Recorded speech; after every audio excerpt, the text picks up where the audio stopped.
उम्मीद नाम से ये जो बेहद नाउम्मीदी का कानून ये सरकार लेके आई है, ये दरअसल सीएए वाले खेल का एक नया संस्करण है। सीएए में बहाना था बेचारे बांग्लादेश के हिंदू, अफ़गानिस्तान के हिंदू।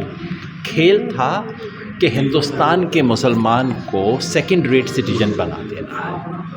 ठीक उसी तरह से ये जो वक्फ़ का मामला है, बहाना है वक्फ़ में करप्शन है, ये कानूनी केस है, वो कानूनी केस है, इससे कोई मतलब नहीं। क्योंकि अगर दिक्कत होती तो मुस्लिम कम्युनिटी खुद कहती ना कि भाई परेशान है, करप्शन का शिकार तो वो हैं, जो शिकार नहीं है वो आगे आ रहे हैं। और खेल ये है कि इस बहाने एक कम्युनिटी का जो एक न्यूनतम अपना अंदर का दायरा है, उस दायरे में भी घुस के मारेंगे, ये दिखाने की नीयत है।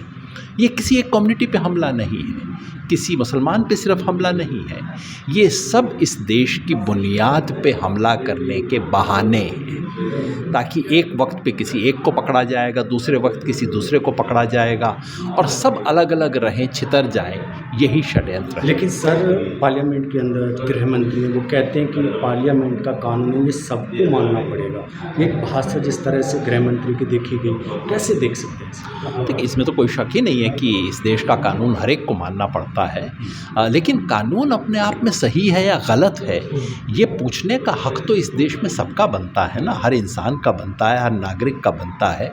जब संसदीय समिति में इसमें चर्चा हुई और तमाम लोगों ने इसके बारे में अपने ऑब्जेक्शन दर्ज किए, अपनी बात रखी, किसी पे गौर नहीं, किसी पे चर्चा नहीं, ये क्या तरीका है कानून पास करने का?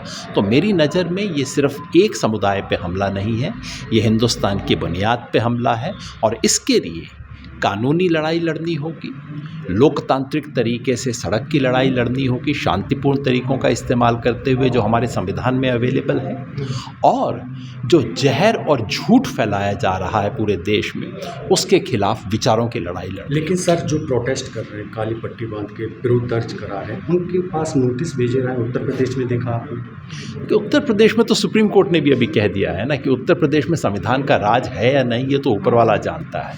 ये जो हो रहा है उत्तर प्रदेश में, जो सीएए के वक्त भी हुआ था, उसका संविधान से कोई मतलब नहीं है। ये शुद्ध और शुद्ध लाठी का राज है, ये संविधान का राज नहीं है, रूल ऑफ लॉ नहीं है, और इसके बारे में इस पूरे देश को आवाज़ उठानी होगी। तो क्या, एक लास्ट सवाल है, अभी जिस तरह का जो रणनीति बनाई जा रही है आंदोलन की, प्रोटेस्ट करने की, विरोध दर्ज कराने की, तो कैसे आगे का सुप्रीम कोर्ट का भी डिसीजन आने वाला है इस पर, जिस तरह से जो सुनवाई की जाने की वाली है, तो आगे का क्या रणनीति हो सकती है? देखिए, उम्मीद करनी चाहिए कि सुप्रीम कोर्ट इसमें इंटरवीन करेगा, क्योंकि अंततः इस देश का संविधान है और लोगों की न्यायपालिका में आस्था है।